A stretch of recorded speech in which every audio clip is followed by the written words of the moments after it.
In today's tutorial, I'm going to show you how to update name servers on GoDaddy.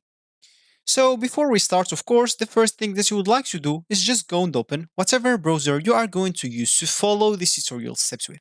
Here in my case, I'm actually using Brave, but of course in your case you can use any other browser could be possibly working for you. Once you open that browser, make sure to go into this URL section, simply type godaddy.com and hit the enter button. Of course, that should take you into this page.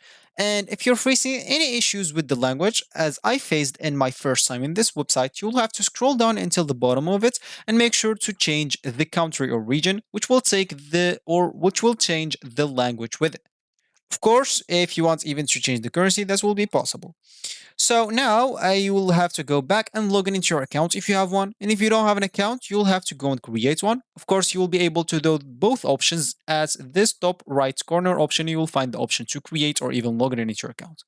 Once you did one of those two options, you'll find yourself on this screen, which is going to be your home screen or your main screen on the GoDaddy website.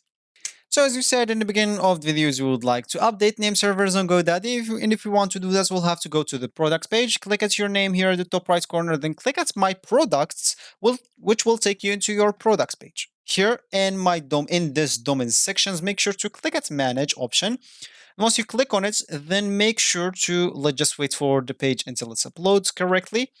And of course here, once you are at this dashboard, make sure to click at domain here on this left panel, then click at manage DNS. And let's just wait for this page until it's up. Okay, it's here. So of course, just scroll down a bit until you find this name servers option. If you want to update them, click at change. And here, of course, you can connect your domain to a website you've already built if you want. If you don't want to do this manually, if you want to do this manually, click at enter my own name servers. Of course, here you'll be able to update them however you want. Just add whatever name servers you want. Of course, you can even add more than 2 if you want.